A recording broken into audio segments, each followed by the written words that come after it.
Olá pessoal, tudo bem? Estamos de volta aí, seguindo o teu bloco de hemato, porque naquelas duas primeiras semanas, aquelas duas primeiras aulas, a gente discutiu basicamente a série vermelha, né? As anemias.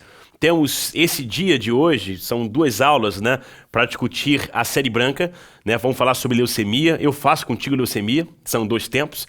Depois vocês fecham com linfoma. E aí na outra semana de hemato é para discutir mais hemostasia, porque tem certa relação com plaqueta, né? A gente fecha a percepção da hematologia. Eu começo então exatamente a nossa conversa nessa outra parte da hematologia com as leucemias. Eu queria inclusive já colocar para vocês desde o princípio a definição de uma leucemia, tá? Leucemia, como está escrito aqui, é um câncer, ok? É um tumor que, sem nenhuma exceção, começa dentro da medula óssea. Pode até sair dali, como a gente vai ver, mas sempre vai começar dentro da medula óssea e vai se caracterizar pelo acúmulo de células da linhagem branca, por exemplo, o acúmulo de leucócitos. Então você pode escrever isso aí, se você faz caderno, eventualmente, não sei, mas colocar isso como definição básica, para a gente começar a conversa. Leucemia é um câncer que sempre começa na medula e que vai acumular células, né, brancas, né, da linhagem lá dos leucócitos. Então repara o seguinte, desde aquela primeira aula nossa de hemato, eu coloquei para vocês essa imagem, né? Então a gente começa a perceber que basicamente existem, né, aqueles leucócitos todos, né, que vão acabar se acumulando. Agora olha que interessante, existem leucócitos que são da linhagem linfóide, por isso que existe leucemia linfóide, e existem leucócitos que são da linhagem mieloide. Por isso que existe leucemia linfóide e leucemia mieloide, né? Ou linfocítica e mielocítica, mas tem a ver com a linhagem em si, né? Que vai acabar se acumulando, né? Como a gente comentou naquele outro dia, né? A linhagem linfóide dá origem a linfócitos T e B, e a linhagem mieloide, além de dar origem, né, a plaquetas e às hemácias, dá origem aos granulócitos, neutrófilo, lembra? Basófilo, eosinófilo e também aos monócitos, que é uma conversa que tivemos lá naquele nosso primeiro dia de hemato. Então, o que é leucemia? Leucemia é um câncer que vai acumular essas células da linhagem branca. É basicamente essa percepção que a gente acaba tendo. Então, repara só, o que a gente poderia, já para terminar essa percepção inicial das leucemias, né, além da separação em leucemia linfóide e leucemia mieloide, lembra que também existe aquela separação entre leucemia aguda e leucemia crônica. Então, de modo grosseiro, se eu fosse colocar aqui os nomes das principais leucemias que existem, seriam basicamente esses nomes que estão aqui. Leucemias agudas, da linhagem mieloide e linfóide, e leucemias crônicas, da linhagem mieloide e linfóide. Então, leucemia mieloide aguda, LMA. Leucemia linfóide ou linfocítica aguda, é a mesma coisa, LLA. Leucemia mieloide crônica, LMC. Leucemia linfóide ou linfocítica crônica, LLC, são as leucemias mais importantes que existem. São aquelas que nós iremos ver ao longo dessa aula. Já te adianto, isso aqui é o roteiro pra gente. Esse é o roteiro, são 2 tempos nossos de leucemia, né? Vamos falar bastante aqui de leucemia, base fisiopatológica, vamos ver leucemia aguda no primeiro tempo. No segundo tempo, a gente conversa ainda sobre a LLA e as leucemias crônicas. Nessa parte inicial, eu gosto de colocar um pouco da visão epidemiológica. Porque, por exemplo, a leucemia mieloide aguda é a leucemia mais comum dos adultos, que eu escrevi ali em cima. A leucemia mieloide aguda é a mais comum dos adultos. A leucemia linfocítica ou linfóide aguda, a LLA, inclusive é o câncer mais comum da infância. Então é a leucemia mais comum da pediatria. Então cai muita LLA em prova de pediatria também. Aliás, vocês já perceberam isso. Tem muita doença que a gente conversa dentro da clínica médica, mas que acomete eventualmente criança.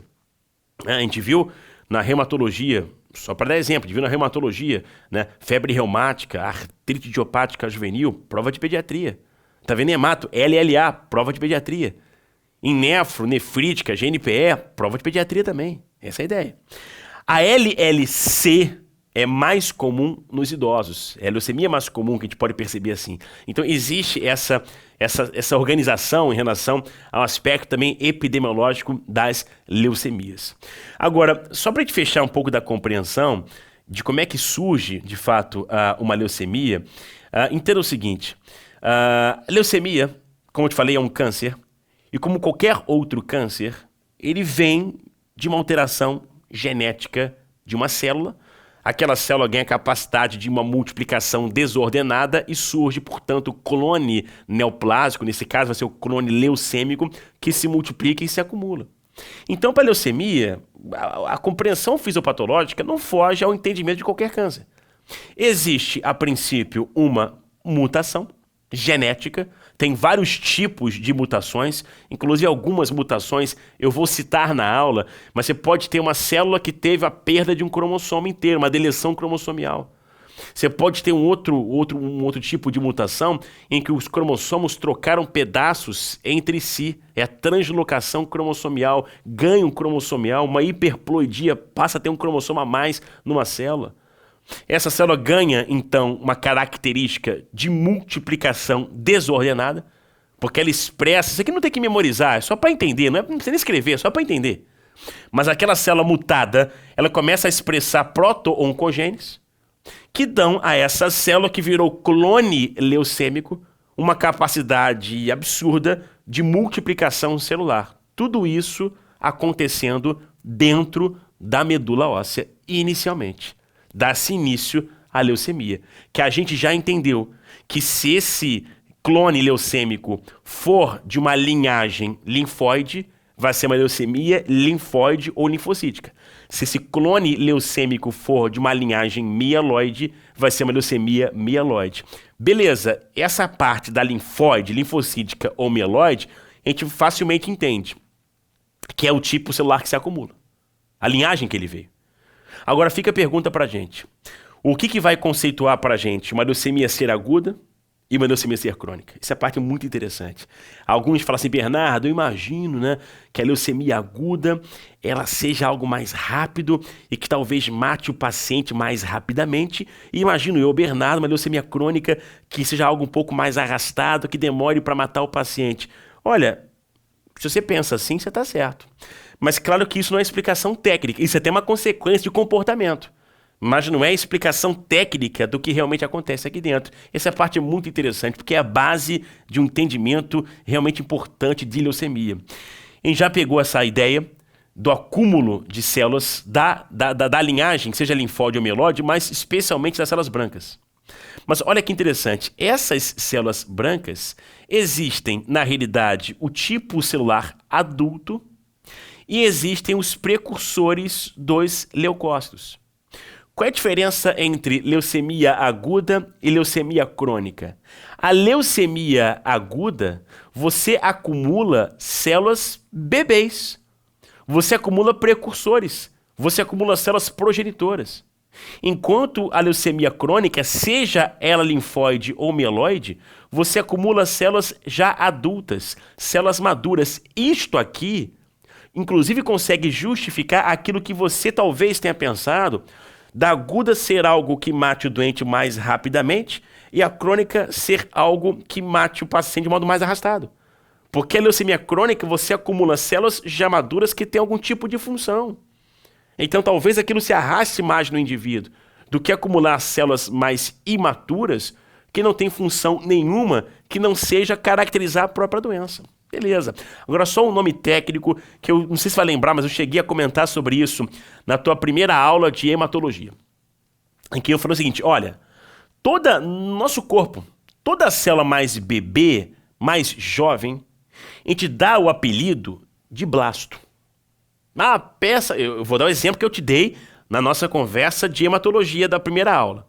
A célula óssea mais jovem, osteoblasto, é o que a gente dá em relação ao nome da célula. Então, as leucemias agudas, você acumula blastos. Leucemias agudas, você acumula células blásticas. Então, esse termo, acúmulo de blastos, apareceu blasto. Essa terminologia de blastos, células blásticas, acontece e aparece o tempo todo nas leucemias agudas. Maravilha? Então, olha só, feita essa compreensão inicial, eu vou separar agora a aula da seguinte forma. Vamos primeiro entender leucemia aguda, esgotar bem a leucemia aguda. Depois de entendida a leucemia aguda, a gente vira a chave e estuda as leucemias crônicas. Então, eu vou primeiro mostrar a vocês o que as leucemias agudas têm em comum? O que é igual para LMA e a LLA? Porque tem muita coisa de comportamento que é idêntico. A gente entende as duas em conjunto inicialmente, depois a gente separa para ver as suas particularidades. Mas repara só, toda a leucemia aguda, né, eu já falei a vocês, acontece uma alteração genética em que você provoca um bloqueio muito precoce no desenvolvimento daquele tipo celular. Então você acaba acumulando dentro da medula óssea células bebês da hematologia. Blastos em excesso se acumulando dentro da medula. E é até curioso, porque a gente fez uma ilustração para dimensionar para vocês o que é uma leucemia aguda. Repara, a leucemia aguda tem células bebês ali, ó, da hematologia se acumulando na medula óssea. É claro, se for uma leucemia linfóide ou linfocítica aguda, esses bebês serão da linhagem linfóide. Se for leucemia mieloide aguda, aqueles blastos, aqueles bebês serão da linhagem mieloide, mas a percepção é que a gente tem um acúmulo na medula desses blastos aqui em excesso. Agora, beleza. Feita essa compreensão de ter blastos aqui em excesso, significa que esse bloqueio de maturação foi muito precoce. Né? Ou bem iniciozinho, ou um pouco mais tardiamente, você começa a acumular ainda células jovens se acumulando, não células maduras que vão se acumular. Agora, beleza. Como é que é a manifestação clínica, de modo genérico e laboratorial, de qualquer leucemia aguda, LLA ou LMA? Acontece a mutação? Acontece a multiplicação, a proliferação dos blastos, que viraram ali um clone leucêmico que se multiplica, uma célula bebê da hematologia. Essa proliferação de blastos, por si só, ela pode liberar fatores pirogênicos e pode, uma leucemia aguda, causar febre só por conta de existir. Um clone leucêmico se multiplicando libera fatores pirogênicos e a existência de uma leucemia, por si só, ela pode provocar febre. Mas olha que interessante. À medida que os blastos vão se multiplicando dentro da medula, chega um momento que a medula está completamente ocupada pela leucemia. Infelizmente, não sobrando mais espaço para fabricar células normais da hematologia. Há uma ocupação medular tamanha que você não consegue mais fabricar hemácias. A pessoa fica com uma anemia. Não consegue fabricar plaquetas, a pessoa faz plaquetopenia e aqui tem equimoses para demonstrar uma consequência disso. A pessoa pode fazer uma leucopenia porque ela acumula bebês, mas não acumula leucócito adulto, não forma leucócito adulto direito. Então faz uma leucopenia. Pode ter inclusive agora infecção oportunista. Então pancitopenia é algo marcante em leucemia aguda por ocupação completa da medula. São bebês da hematologia. Eles querem ficar na medula, eles vão ocupar inteiramente aquela medula. Isso realmente acontece. E é muito comum, especialmente, a gente vai ver isso ao longo da aula, mas especialmente na LLA, que é da criança, é muito comum acontecer dorócia. Né? Parece que o crescimento, o acúmulo de blastos da linhagem linfóide é ainda mais intensa. Mas repara, a dorócia acontece porque a leucemia começa na medula óssea. Como se fosse um câncer se expandindo, a medula óssea tentando expandir. Dorócia é muito comum em criança com LLA. Vamos seguir um pouco mais. Depois de um tempo, há tanto acúmulo, né, de colônia leucêmica, tanta ocupação da medula óssea que não tem mais espaço. Os blastos continuam a se multiplicar, mas não tem mais espaço. Esse é o momento em que o blasto sai da medula e ganha a corrente sanguínea. Em que o câncer sai da medula e ganha a corrente sanguínea. É um processo que a gente chama de leucemização. E é interessante porque nesse momento que começam a aparecer vários blastos na corrente sanguínea, o doente que era um paciente pancitopênico, ele até vai continuar com a anemia, ele até vai continuar com plaquetopenia, mas ele vai aparecer com a contagem de leucócitos muito aumentada, uma leucocitose, que quando você vai olhar para o diferencial, né? Tantos por cento de eosinófilo, tantos por cento de basófilo, vai ter um percentual de blastos. Isso é uma dica valiosa em prova de residência médica. O cara coloca 20 mil, 30 mil, 40 mil leucócitos com elevado percentual de blastos. As pessoas normais, nós não temos blastos circulando. Blastos são muito bebês da hematologia. Nós não temos blastos circulando. Uma pessoa que aparece com uma leucocitose, um elevado percentual de blastos na circulação, esta pessoa tem uma leucemia aguda, é indiscutível. Eu vou ter que saber se a leucemia é mieloide aguda ou se é leucemia linfocítica aguda, mas a pessoa tem uma leucemia aguda. Isso realmente acontece. E olha que interessante, às vezes, é tanto blasto que ganha periferia. Às vezes, essa leucocitose torna-se tão acentuada, 50, 60, 80, 90, 100 mil leucócitos, que às vezes é tanto leucócito, ou bebê de leucócito que seja, que o sangue fica mais viscoso, ele fica mais espesso pela enorme quantidade celular. Então existe a possibilidade do doente desenvolver o que a gente chama de síndrome de leucostase. Eu coloquei risco de leucostase. É o sangue mais grosso, é o sangue mais espesso. A pessoa pode ter cefaleia. Esse sangue mais espesso pode, no pulmão, atrapalhar um pouco a troca gasosa. A pessoa pode referir dispneia. Isso realmente acontece. Agora, como esses clones leucêmicos, os bebês, os blastos, foram para a corrente sanguínea, eles podem começar a infiltrar diversos tecidos. E aí a clínica de leucemia, ela vira uma enormidade. Porque você pode ter blasto ocupando o baço e ocupando o fígado. A pessoa faz uma hepatoesplenomegalia. Você pode ter blasto infiltrando pele. Eu vou te mostrar ao longo da aula a lesão chamada de leucemia cutis, blasto na pele. Acontece ou pode acontecer blasto infiltrando sistema nervoso central, com um prognóstico, claro, muito mais reservado, né? Você pode ter blasto ocupando o gengiva, ocupando a órbita. Lembra que a órbita é onde fica o teu globo ocular. Eu vou te mostrar lesão de ocupação de órbita que é muito destruidora, é muito feio enxergar o cloroma que o pessoal chama, né? Você pode ter blasto ocupando o linfonodo. A pessoa faz linfonodomegalia generalizada, isso pode perfeitamente acontecer. Inclusive blasto infiltrando o testículo. Então repara, vira uma enormidade de manifestações, né? Mas eu repito a ideia, que é muito interessante que você acompanhe o raciocínio. Qualquer leucemia aguda tem esse passo a passo.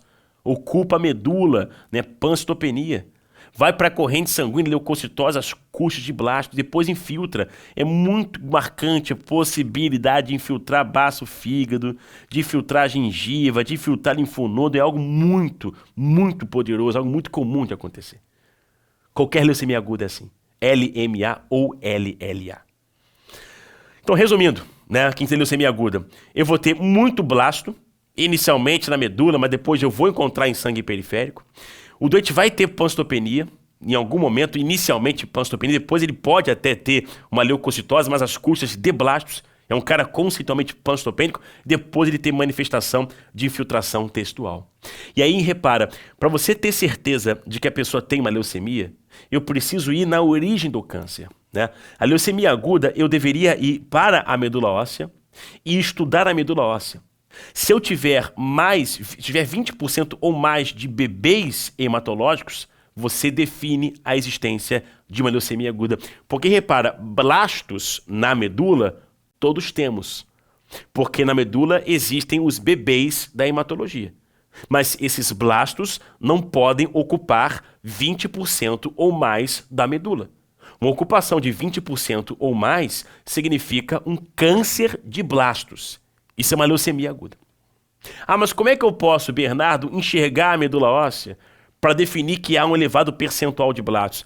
Repara só, tem dois exames clássicos, só para comentar aqui rapidinho, que a gente pode usar para estudar a medula óssea de alguém. A biópsia de medula, que é mais grosseira, que você tira uma área da medula, ela é muito boa para você avaliar esse percentual de celularidade. Olha, tem tantos % de blasto, porque é um retrato, um recorte que você faz de uma área da medula pela biópsia, pelo aspirado. Não é aspirado, mas é uma agulha diferente, que você tira um naco ali, uma área da própria medula, e você tem um percentual de celular que você enxerga ali dentro. Agora, o aspirado de medula é uma agulha um pouco mais fina, um pouco mais delicada, que você tira uma amostra, né, de todo o conteúdo celular que tem ali dentro. Então é muito bom o aspirado você realmente avaliar características específicas da célula que saiu por ali. Porque o aspirado não dá uma dimensão espacial, como a biópsia consegue dar. A biópsia é muito melhor para você, tendo a dimensão espacial, avaliar percentual de célula que ocupa aquele espaço. O aspirado é muito melhor para você avaliar a característica individual de cada célula. Por exemplo, a biópsia me diz que tem, sei lá, 30% de blastos. O aspirado me diz que blasto é esse. Porque o aspirado começa a mostrar característica celular. Olha, isso aqui é mais do blasto mieloide. Então essa leucemia é leucemia mieloide. E assim por diante. Avalia muito mais características celulares, como veremos no decorrer da conversa. Beleza? Olha só, paciente 4 anos, feminina, é levada ao pediatra com história de 15 dias de artralgia nos membros inferiores, febre, fraqueza progressiva, palidez e equimoses. Exame físico, hepatoesplenomegalia, palidez cutânea, prostração. Hemograma mostra uma pancitopenia. A pergunta é o diagnóstico mais provável. Repara só, poderia ser lúpus? Beleza, pancitopenia pode ser lúpus. Agora, com esta caracterização de que é uma pancitopenia, mas que tem, por exemplo, infiltração tecidual, hepatoesplenomegalia. Talvez essa artralgia seja até uma dor óssea, que ela está referindo próximo da articulação. Isso tem a ver com leucemia, que pode crescer e começar a tentar expandir a medula óssea.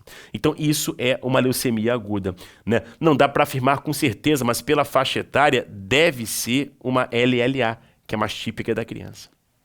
Vamos embora, olha só. Te coloquei na visão geral das leucemias agudas e agora eu vou separar. Eu vejo que você ainda nesse primeiro tempo a leucemia mieloide aguda. Vamos dar um intervalo. Aí eu vejo contigo a LLA e as leucemias crônicas, isso no segundo tempo de hoje. Combinado assim? Então vamos embora. Leucemia mieloide aguda. Já pegamos a ideia de que a leucemia mieloide aguda é uma leucemia mais característica dos adultos. Já conversei com vocês sobre isso. De manifestação clínica mais geral, eu estou repetindo o que eu conversei que era válido para qualquer leucemia. Você pode escrever de novo, só para organizar. A leucemia mieloide aguda, para deixar organizado. Já conversei sobre isso. A pessoa com leucemia mieloide aguda vai ter ocupação da medula, vai ter pancitopenia, então vai ter uma anemia que pode ter queixa anêmica. Vai ter leucopenia que pode ter infecção oportunista.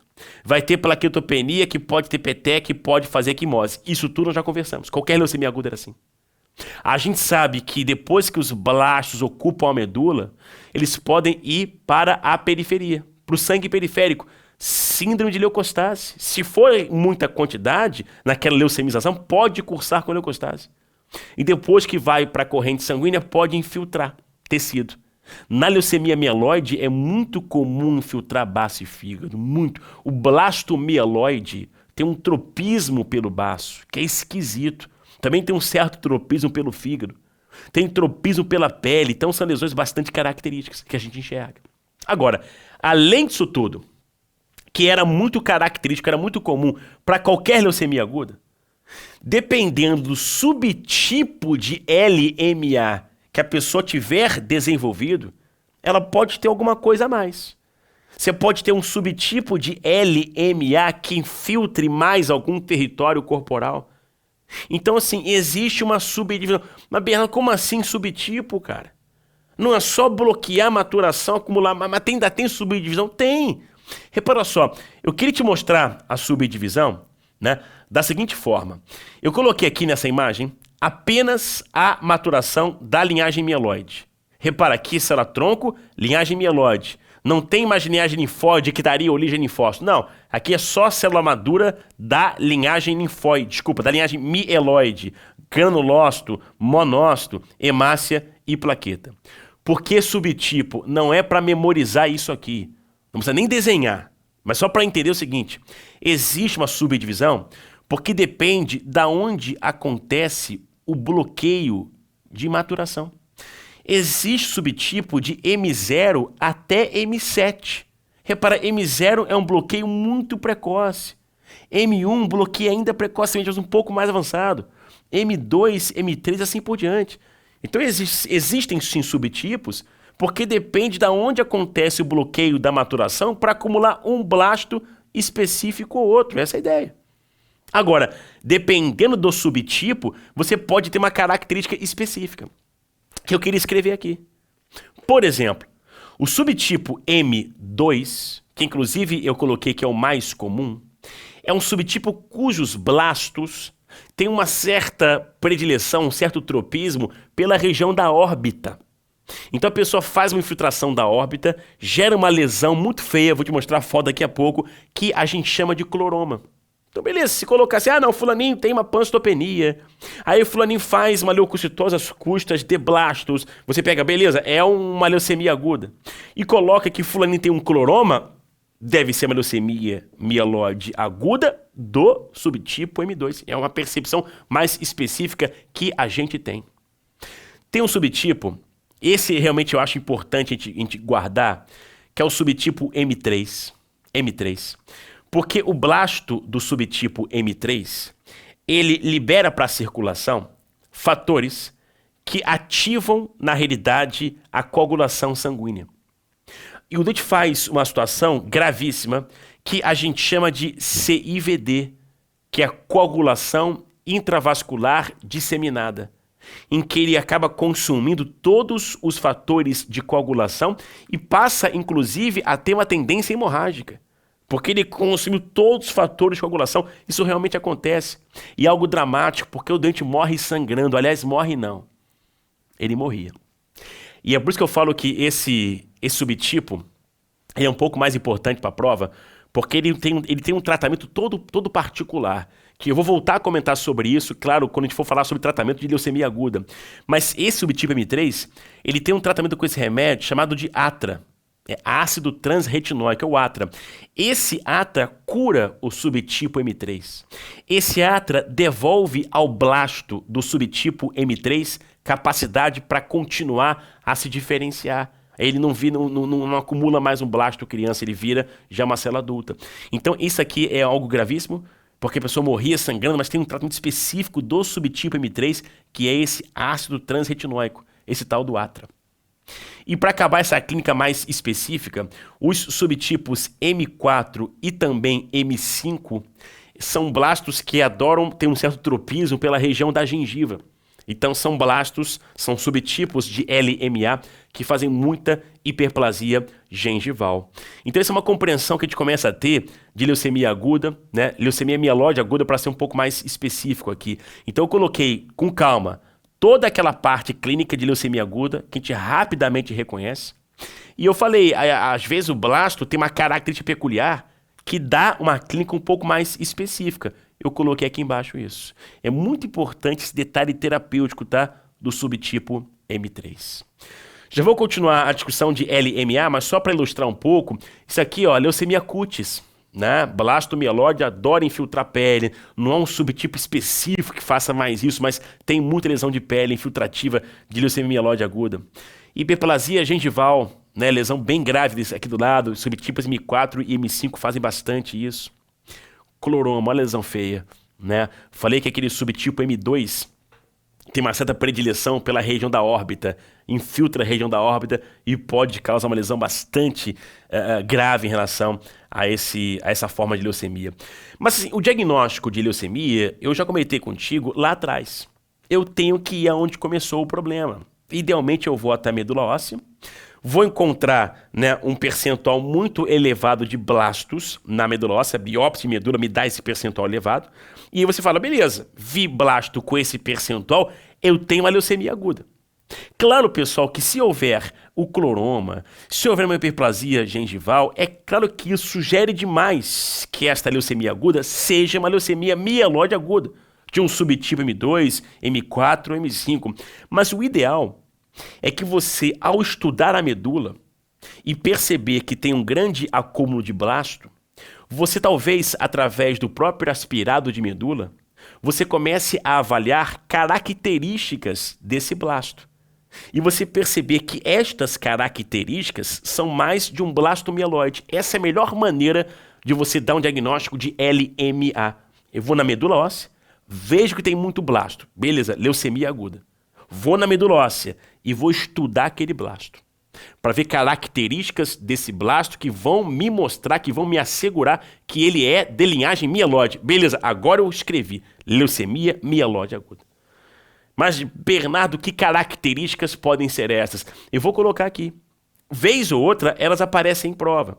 Mas repara, aqui tem uma imagem, e essas setinhas mostram, se você consegue ver, dá pra ver sim, ó. Você vê uns bastões que tem aqui, ó. Tem um aqui, a setinha mostra, e outra aqui. Isso aqui é uma característica morfológica do blastomeloide, né? Isso aqui chama-se bastonete de Auer. Eu vou escrever isso aqui, ó. Aspecto morfológico, vou colocar ali bastonete de Auer. Aspecto citoquímico, qual é o corante que vai marcar o blastomeloide? Imunofenotipagem e até alteração genética que o blastomeloide alterado pode ter. Então repara só, bastonete de Auer, esse aqui, vez ou outra, aparece em prova. Vou te mostrar a questão que isso aqui é citado. Citoquímica que eu te falei é o corante, né, que vai marcar o blastomeloide. Esse aqui é muito fácil, porque o nome do corante é mieloperoxidase. Pô, mielo é do blastomeloide. Esse é mais tranquilo. A imunofenotipagem, eu vou te mostrar a questão que isso cai. O que é imunofenotipagem? Na realidade, são esses CDs. Esses CDs é a sigla para o Cluster Designation. Os CDs são proteínas que ficam na superfície da célula e que vão marcar a origem dessa célula. Porque célula hematológica que tem esses CDs, geralmente são células hematológicas de linhagem mieloide. Então, um blasto que tenha, e não tem que ter todos os CDs, não. Basta que tenha um desses CDs para ter uma correspondência provável de origem mieloide. E a questão coloca isso. Ah, é um blasto CD34 positivo. Beleza, ele falou, olha, é um blasto mieloide. Porque mostrou nessas proteínas a origem mieloide, né, daquele tipo celular. Tá? Então, CD34, CD33, CD14 e CD3. 34, 33, 14, 13. 34, 33, 14, 13. Eu não sei para vocês, mas para mim, isso me parece um telefone. Você não acha, não? 34, 33, 14, 13. 34, 33, 14, 13 é o telefone do blastomeloide, pra gente guardar isso aqui. E eu não tenho visto, o último item dali de baixo, citogenética, eu coloquei ali ficha ou cariótipo, que são formas de você identificar tais alterações genéticas. Isso aqui aparecia muito nas provas mais antigas. Eu, de verdade, não tenho visto importância tanto para provas mais atuais, mas ainda coloquei porque, vez ou outra, uma prova cita um detalhe de citogenética sem cobrar isso como dado de resposta, mas isso é citado em algumas questões ainda recentes. Mas repara, são alterações genéticas que o blastomeloide mutado leucêmico ele pode apresentar. Esse T821 é translocação entre cromossomos 8 e 21. Esses cromossomos trocaram pedaços entre si. Translocação com 15 e com 17, os cromossomos 15 e 17 trocaram pedaços entre si. Isso aqui é uma inversão do cromossomo 16, ele deu uma cambalhota dentro da célula. Só para constar, essa translocação do 8 com 21 é mais comum de encontrar no subtipo M2 da leucemia aguda. A translocação do 15 com 17 é mais comum do subtipo M3 e a inversão do cromossomo 16 é mais comum do subtipo M4, como está aqui do lado. Mas repara só, é interessante que você tenha a habilidade, a competência de identificar na questão a leucemia aguda. Porque é um doente pancitopênico, com manifestações pancitopênicas. Além disso, com infiltração tecidual hepatoesplenomegalia, por exemplo. Né? E aí a questão vai te dar dados de acúmulo de blastos na medula óssea, 20% ou mais de blastos. Isso aqui poderia ser leucemia aguda, seja mieloide ou linfóide. Para ter certeza que é mieloide, o ideal seria pegar algum dado disso aqui. A questão às vezes dá o blastomeloide ou blastomeloperoxidase positivo. Ele deu a questão. É um blasto CD34 positivo. Ele deu a questão. É basicamente isso. Olha só. Homem de 50 anos procurou atendimento médico devido a uma gengivorragia, epistaxe e febre há 2 dias. Ao exame, temperatura 39 graus, pressão 12/7, frequência cardíaca 120 e respiratória 22. Foram auscultadas crepitações na base do hemitórax direito. Diante dos achados, optou-se por interná-lo para investigação adicional. Raio-tórax mostrou que ele tinha pneumonia, tem até um broncograma aéreo na base do pulmão direito. Beleza, hemograma mostra que ele tem uma anemia. Ele tem uma leucocitose, né, mas com numerosos mieloblastos. e também tem plaquetopenia. Repara, a leucemia aguda, ela faz pancitopenia. Mas quando acontece a leucemização, a pessoa continua com anemia, continua com plaquetopenia, mas passa a ter leucocitose. E aqui ele mostrou que essa leucocitose é às custas de blastos. Então isso aqui é leucemia aguda. E para ajudar, ele falou que é mieloblasto. Para falar, olha, é blasto da linhagem mieloide. Então não marca a letra A. Ele te pediu, ó, não marca a letra A. O mielograma revelou medula hipercelular com 45% de mieloblasto, maior ou igual a 20%, confirma a leucemia aguda. Bastonetes de Auer foram observados nos blastos presentes na medula e no sangue periférico. Bastonete de Auer é característica de blasto mieloide. Então, assim, não dá para marcar outra opção que não seja a leucemia mieloide aguda. Vamos embora. Mulher de 20 anos vem notando hematomas espontâneos em membros superiores e inferiores há cerca de 3 semanas. Ela refere também ao aumento importante do fluxo menstrual e epistaxe. Nos últimos dias, passou a apresentar cansaço aos mínimos esforços. Seu hemograma mostra que tem uma leucocitose, tá? Mas tem uma anemia, daí o cansaço dela, tem uma plaquetopenia também, daí a epistaxe, talvez o fluxo menstrual mais aumentado por conta disso, né? Função renal hepática e eletronormal, PTT e TAP alargados, dedímero aumentado, e coloca assim, ao avaliar a hematoscopia, observa-se presença de células blásticas hipergranulares, algumas contendo múltiplos bastonetes de Auer. Repara que a história já favorece, né, uma leucemia aguda, né? Porque tem, né, a pancitopenia, ou não chega a ter pancitopenia porque tem leucocitose, né? Mas tem numerosos blastos no exame de sangue periférico. Então isso aqui é uma leucemia aguda que fez leucemização, por isso não tem leucopenia. E colocou bastonete de Auer para falar, olha, é uma leucemia mieloide aguda. A única opção que tem leucemia aguda é a letra C, que é o gabarito. A leucemia promielocítica aguda é um subtipo de leucemia aguda. Beleza, mas é a única opção que tinha leucemia aguda. Porque tinha um doente com penia hematológica e com blastos no sangue periférico. Olha só, para fechar, leucemia mieloide aguda, como é que trata?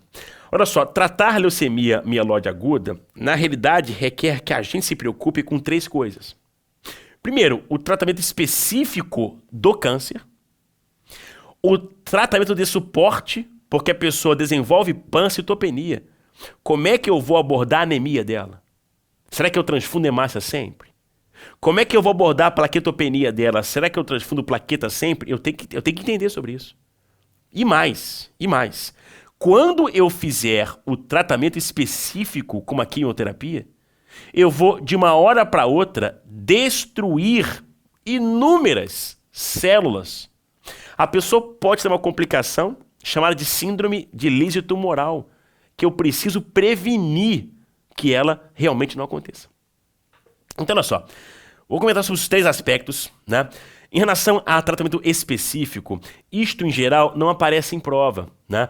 Porque é você instituir um regime ordenado de quimioterapia. Então, essa parte da terapêutica específica, isto em geral não aparece em prova de acesso direto, porque é muito específico da hematologia. Tem um detalhe só de tratamento que eu já falei antes, que eu vou repetir aqui. Tem um subtipo de leucemia mieloide aguda, que é o subtipo M3, em que você não faz para o doente uma poliquimioterapia. Você faz um remédio, que eu já citei antes, que eu chamei de Atra, que é o ácido transretinóico, que vai curar o subtipo M3. Então esse eu dou destaque para o tratamento específico. O restante é poliquimioterapia. É um regime específico da hematologia que, em geral, não aparece em prova de acesso direto. Queria falar contigo agora sobre essa parte de suporte, né, para a pancitopenia. Depois eu falo sobre a síndrome da lise tumoral. Mas repara só, em relação à parte da pancitopenia, eu vou separar as linhagens todas. Primeiro o que eu faço com a anemia, depois com a plaquetopenia e depois com a leucopenia. A anemia é a ideia de que em algum momento eu talvez tenha que transfundir hemácia, né? Até por complicações cardiovasculares, né? Síndromes isquêmicas que o doente pode sofrer. E aí o que se recomenda hoje em dia é você transfundir, se necessário, para manter a hemoglobina a partir de 6 ou 7. Alguns falam 6, alguns falam a partir de 7. Mas no cardiopata, naturalmente a reserva do cardiopata é um pouco diferente. Para o cardiopata, uma anemia um pouquinho mais grave já pode atrapalhar a viabilidade de miócito cardíaco. Então, para cardiopata, a nossa tolerância para a hemoglobina ela é um pouco menor. E você já começa a fazer transfusão e hemoglobina a partir de 8, para algumas referências, a partir de 9 no cardiopata. Você começaria a transfundir concentrados de hemácias. Cai pouco essa parte de anemia em prova. Em relação à plaqueta, a questão é quando é que você vai transfundir unidades de plaqueta. E eu vou colocar aqui o seguinte, você vai num paciente que tenha, por conta de uma leucemia, né? Não estou entrando aqui, por favor, né, em doenças que apenas alteram plaquetas, que nós veremos isso na última aula do bloco de hemato. A pessoa tem uma PTI, púrpura trombocitopênica imune, aí a gente vai ter um outro tipo de conversa. Mas num paciente, de modo geral, pancitopênico, por exemplo, porque tem uma leucemia aguda, quando é que eu vou transfundir plaqueta? Baixou de 10 mil, transfunde.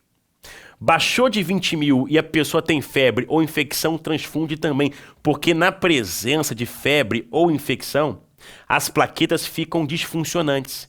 Então ele tem um número, sei lá, de 18 mil plaquetas, mas boa parte delas não funciona. Então você transfundiria no limite já um pouco maior. Agora você também transfunde plaqueta na pessoa com uma contagem menor do que 50 mil que tenha sangramento em atividade. Aí transfunde plaqueta. Ah, mas eu transfundo quanto de plaqueta? Para você aumentar, na realidade, aquela ideia, chegar no valor que você quer, né? E na realidade, você vai transfundir, o que você vai balizar para decidir a transfusão é uma unidade de plaqueta para cada 10 quilos de peso.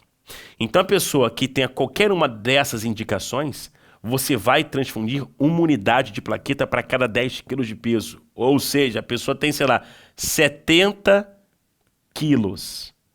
A pessoa tem menos do que 10 mil plaquetas, eu vou dar para ela 7 unidades de plaqueta. Tá? Então eu vou, claro, objetivar, né, chegar no valor, mas o que eu vou balizar para decidir quanto que transfunde é o peso do doente. Uma unidade para cada 10 quilos de peso que o paciente apresente. Agora, para a prova de vocês, o mais importante não é tanto em relação à anemia e à plaquetopenia, não. Para a prova de vocês, o mais importante é o que pode acontecer e como é que eu vou abordar a questão da leucopenia. Porque olhando a redução de leucócitos, aquela mais perigosa agudamente para o paciente é a redução de neutrófilos. Porque você tendo uma neutropenia mais significativa, você fica muito exposto, mas exposto assim, demais, a complicações infecciosas bacterianas oportunistas, às vezes até fúngicas. Então existe, na realidade, essa complicação, né, da pessoa com uma neutropenia começar a ficar infectado. E olha como é que o negócio é curioso e interessante. Porque quando uma pessoa, um paciente nosso, por exemplo, faz uma pneumonia e você radiografa o paciente e vê aquela área, né, mais alterada, mais opaca, mais hipotransparente numa radiografia de tórax, aquela alteração radiológica que você está vendo é porque você tem neutrófilos que estão inflamando aquele parênquima pulmonar para tentar combater a infecção. Aí você enxerga a infecção. Ou você pega um doente teu que tem uma celulite, uma infecção de pele, e tem aquela grande vermelhidão na pele marcando a área de celulite. Essa vermelhidão é um processo inflamatório que os seus neutrófilos fizeram para combater o processo infeccioso. Eu estou falando isso com calma porque o grande problema é que a pessoa que faz uma leucopenia e desenvolve uma neutropenia, de modo mais importante, essa pessoa vai fazer uma infecção, vai fazer febre por conta dessa infecção, é uma entidade que a gente chama de neutropenia febril, com uma gravidade muito importante. Essa pessoa ela faz pneumonia, por exemplo, mas não tem neutrófilo para fazer guerra imune e fazer processo inflamatório. Então, a pessoa que pode fazer a pneumonia e o raio-x estar normal. É uma pessoa que pode ter uma infecção de pele sem nenhuma grande vermelhidão, porque não tem neutrófilo para fazer isso, para fazer a guerra imune. Então, a neutropenia febril é algo extremamente grave. É assim, uma emergência hematológica. Porque se entende que numa neutropenia febril, o doente que estava com uma proteção reduzida para processo infeccioso, se encontra agora infectado com a gravidade de que eu não consigo apontar com certeza aonde que está essa infecção. Porque não faz processo inflamatório para isso. Então vamos entender o que eu tenho que saber para a prova sobre essa entidade chamada neutropenia febril. Primeira coisa, definir a neutropenia febril. Então o doente vai ter uma neutropenia realmente grave, uma contagem menor do que 500 de neutrófilos, usando para essa contagem os tipos mais maduros de neutrófilos, os segmentados e os bastões. Isso vai definir a neutropenia menor do que 500. E além disso, a pessoa tem que ter febre. Para caracterizar a febre, basta ou um pico a partir de 38,3 ou uma temperatura mantida por mais do que uma hora de pelo menos 38, tá? Ou uma coisa ou outra, junto com aquela neutropenia, você define a neutropenia febril. O que eu faço? Eu vou colocar todo um passo a passo aqui embaixo do que a gente tem que fazer. Mas repara só. Primeira coisa, eu não sei onde é que tem infecção. O doente não faz grandes manifestações inflamatórias. Então a primeira coisa que eu vou fazer é coletar culturas do doente e em seguida começar antibiótico empírico, tá? Esse antibiótico empírico, claro que ele vai ter que ter uma cobertura grande, mas entenda o seguinte, o que se percebe é que esses pacientes com neutropenia febril, eles fazem infecções principalmente por bactérias gram-negativas. Então, esse antibiótico empírico, ele tem que ter uma excelente cobertura contra bactérias gram-negativas. Especialmente uma bactéria gram-negativa extremamente agressiva, extremamente virulenta, que é o Pseudomonas. Então, eu preciso escolher um antibiótico que tenha um amplo espectro, especialmente pegando gram-negativos e que tenham aquilo que o pessoal chama de atividade anti-Pseudomonas. Então, a grande escolha que a gente faz é cefepime. Bernardo, posso utilizar carbapenêmicos? Pode, mas cefepime geralmente é o antibiótico escolhido, é o que mais aparece, inclusive, em prova de residência.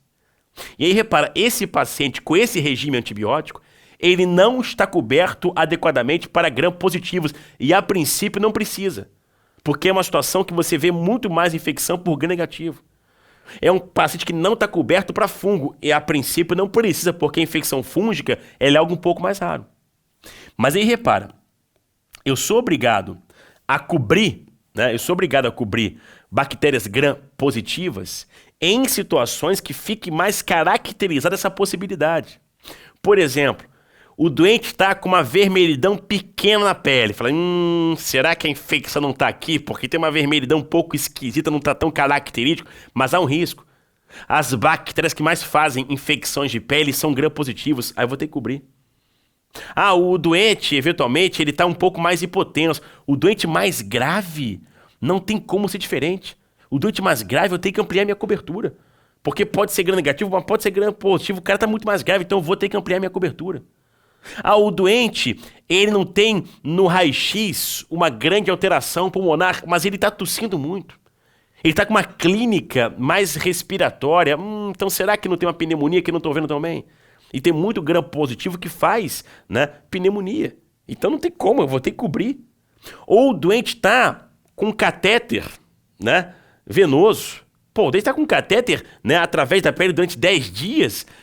Um catéter que atravessa a pele e vai para a vasculatura durante 10 dias, pode ter germes da pele, pegando carona no catéter e fazendo a infecção. E os germes da pele são gram-positivos. Então, repara, são situações estas que você é obrigado a acrescentar. Repara, acrescentar. Eu coloquei um mais aqui, eu vou acrescentar. Eu não abro mão do cefepime. Eu acrescento agora cefepime com vancomicina. E vou colocar o terceiro item ali de baixo, que é o seguinte. Se, dando antibiótico, o doente não melhorar em 4 a 7 dias, eu me pergunto se realmente é bactéria que infectou ele. Porque é o mais comum. Mas se o cara não melhora em 4 a 7 dias, será que não é fungo? Então você é obrigado, repara só, não vou tirar antibiótico. Eu vou acrescentar agora algum antifúngico para o doente. Você acrescenta o remédio. Beleza? E só uma última coisa.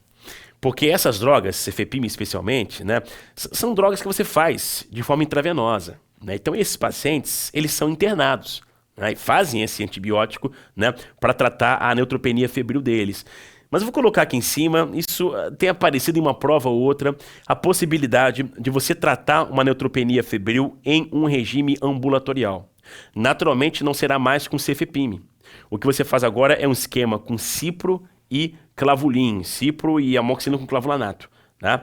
Agora, isso você só pode assumir um tratamento em regime ambulatorial, com medicação por via oral, se for um doente que você perceba que ele seja de menor gravidade. Ou seja, há uma expectativa de uma neutropenia que dure menos do que 7 dias, né? Porque isso, quem trabalha muito com quimioterapia tem essa experiência. Você faz um quimioterápico, você entende que vai ter uma redução de neutrófilos até atingir o nadir, que é a redução maior de neutrófilos, depois ele começa a recuperar. Se eu estou percebendo que ele está recuperando, eu já imagino que em menos de 7 dias ele fique recuperado. Então, beleza, ele preenche uma ideia em relação a isso, né? Não pode ser um paciente com uma disfunção orgânica, obviamente o doente mais grave ele vai ficar internado, e não pode ter manifestação do trato gastrointestinal, porque se houver manifestação de trato gastrointestinal, ele demonstra ser um paciente com mais risco de translocação bacteriana pelo trato digestivo. Então é mais interessante que esse doente siga internado para fazer antibiótico venoso. Então é uma situação que hoje em dia se faz de um antibiótico por via oral, um tratamento ambulatorial, né? Desde que o doente realmente preencha todos aqueles pré-requisitos demonstrando ser um doente de menor gravidade. E claro, toda aquela parte de logística. Tem que ser um doente esclarecido. Tem que ser um doente que, se ele piorar, que ele tenha acesso mais rápido e mais facilitado ao hospital. Então, além da parte clínica, tem que ter claro, e para o Brasil isso é muito importante, uma logística factível para o paciente tratado em casa, se precisar ir para o hospital, que ele vá com a maior facilidade possível. Vamos embora, olha só. 12 anos da entrada no pronto-socorro com quadro de febre de 39 graus a um dia, sem outras queixas. Ele tem um diagnóstico de uma leucemia linfóide aguda, no caso é uma LLA, mas o raciocínio vai ser o mesmo. Está no 7º dia de pós-quimioterapia. Ao exame clínico, a criança está em bom estado geral, sem alterações significativas. Colheu os exames laboratoriais. Tem hemoglobina de 10,2, hematol 31%, leucometria de 1.000. 1.000 de leucócitos totais. Desses, 35% são neutrófilos, 350. Então, repara, não chega a 500, né? E esse doente está fazendo febre de 39 graus a um dia. Isso é uma neutropenia febril, né? Urina tipo 1, sem alterações, radiológica normal, a pessoa faz infecção, você não vê. Optado pela internação hospitalar. O antimicrobiano de escolha para esse quadro atual, qual seria? Eu faço sempre cefepime. Beleza? Não tem no momento, pelo menos para ele, nada para você acrescentar vancomicina, por exemplo. Olha outro. 26 anos em tratamento quimioterápico para linfoma. Linfoma, beleza, mas o raciocínio vai ser o mesmo, tá? Através de um catéter, eu vou sublinhar, ele está tratando com quimioterapia através de um catéter que está semi-implantado na veia subclávia direita. Da entrada no PS com uma história de febre até 39 graus e calafrios iniciados a 12 horas. Então ele está com febre, está agitado, está um pouco mais hipotenso, frequência aí de 120, saturando 91% no ambiente. O exame físico dele é inexpressivo, porque esses caras fazem infecções sem mostrar muito bem o sítio. Laboratório revela leucócitos totais de 400. Se leucócito total é de 400, neutrófilo, que é parte disso, não vai passar de 500. E ele está com febre. Então isso é uma questão de neutropenia febril. A pergunta agora é sobre o antibiótico a ser iniciado, o esquema a ser iniciado. Repara, este paciente está hipotenso. A hipotensão me obriga a cobrir gram positivo. Esse paciente tem um catéter implantado na veia subclávia há vários dias. Esse catéter aumenta o risco da infecção ser por gram positivo. Por isso que a resposta é cefepime, que eu sempre faria com vancomicina para cobrir bactéria gram positiva. Beleza? Outro item de tratamento, até para a gente fechar esse nosso primeiro tempo. Aí eu dou um intervalinho para vocês. Mas repara só, síndrome de lista tumoral é o seguinte, isso é muito estudado em neoplasias hematológicas. Isso acontece muito em neoplasia hematológica, né? Leucemias, linfomas. Porque qual é a ideia? O doente tem um câncer hematológico, milhões de células desse câncer, e você vai instituir uma quimioterapia. Pensa comigo. Se a tua quimioterapia der certo, você vai, de uma hora para outra, lisar, destruir aquele tumor.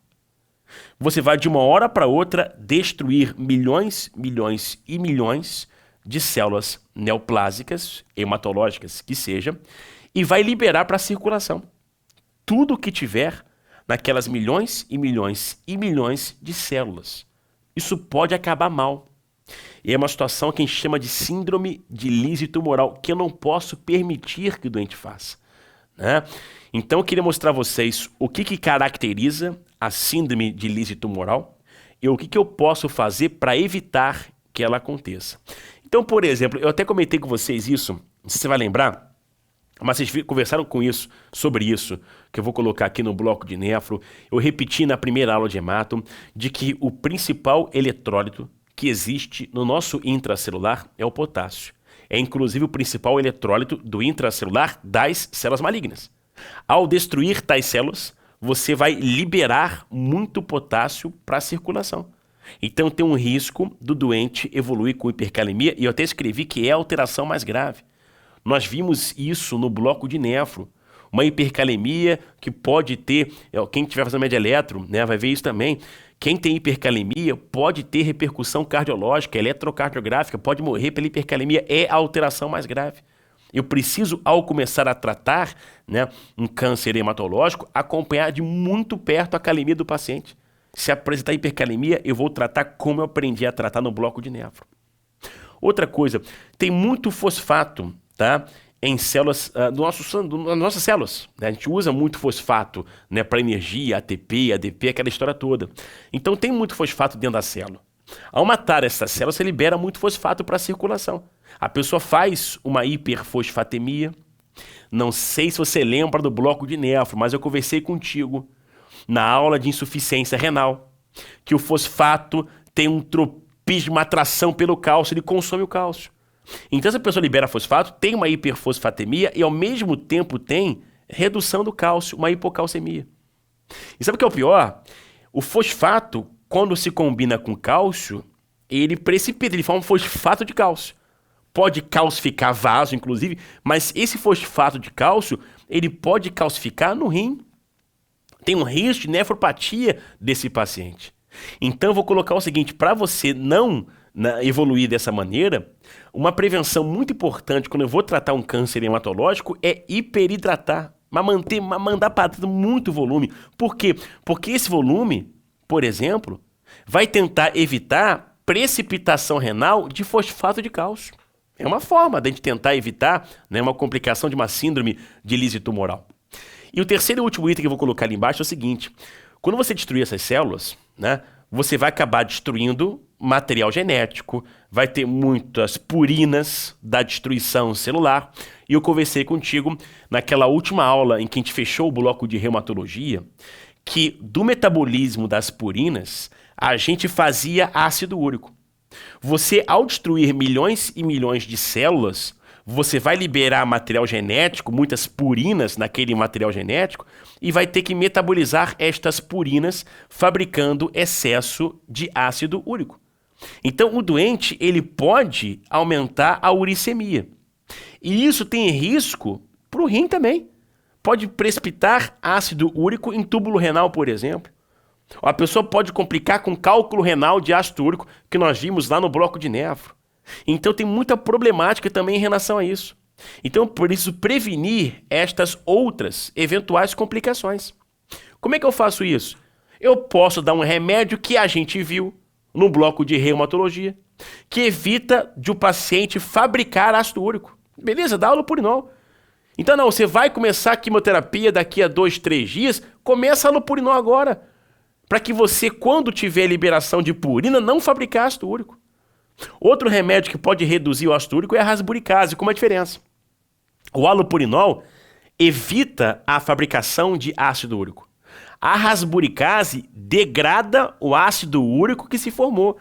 Então o objetivo é o mesmo, mas por caminhos diferentes. E uma outra coisa, de novo, é mandar ver volume. Porque você mandando ver volume, você reduz o risco do ácido úrico precipitar em túbulo renal. Você reduz o risco de formar cálculo de ácido úrico. Então repara, eu tenho que entender para a prova. alterações eletrolíticas laboratoriais de síndrome de lise tumoral. Eu tenho que entender para a prova que o doente que faz ou que pode fazer uma lise tumoral, ele vai poder ter hipercalemia, hiperfosfatemia, hipocalcemia e hiperuricemia. A prova te pergunta isso. E como é que eu faço para prevenir síndrome de lise tumoral? Hidratação, alopurinol. Ah, o alopurinol não deu certo, cheguei atrasado, não consegui impedir formação de ácido úrico. Faz a rasburicase que destrói o ácido úrico formado. Essa é a ideia. Olha só. 75 anos, hipertenso, é admitido em caráter de urgência no pronto-socorro com sino de veia cava superior. Veremos mais sobre isso em pneumo para discutir câncer de pulmão. Mas nesse caso, ele teve em virtude de um linfoma do tipo grandes células. Ah, mas a leucemia. Não interessa, o resultado final é síndrome de lise tumoral. Foi então iniciar um tratamento com corticoide seguido de quimioterapia para linfoma, que vai lisar o tumor. Além da elevação do ácido úrico, da hiperuricemia, qual conjunto de alterações abaixo pode advir do tratamento do tumor até 7 dias após o seu início? Ou seja, além da hiperuricemia, que mais caracteriza uma síndrome de lise tumoral? Primeiro item em relação ao potássio, né? Não é hipocalemia, né? É hipercalemia. O segundo item é em relação ao fosfato, né? Em que, na realidade, não é hipofosfatemia, é hiperfosfatemia, já sobrou só a letra A de cara, né? E lembra que o fosfato em excesso consome o cálcio e reduz o cálcio, provocando uma hipocalcemia. Então, repara, o que eu conversei contigo em relação à abordagem da panstopenia e agora em relação à abordagem da lise tumoral, não é só para leucemia mieloide aguda. É para qualquer situação que isso possa acontecer, inclusive linfoma, que não é nem dessa aula de agora, é da outra, para fechar a parte de células brancas. Beleza? Então, olha só, vamos dar um intervalo, como eu tenho falado sempre com vocês, nesse formato diferente, dá o teu intervalo, mas eu quero que você dê um intervalo, não vai direto. A gente precisa desse tempo de descanso mental, né? Tenta fazer 15 minutos, se der fazer 15 minutos, toma um café, ouve uma música rápida, vê alguma coisa na internet, coisa e tal. Depois você volta pra cá e dá o play de novo. Beleza? Bom descanso.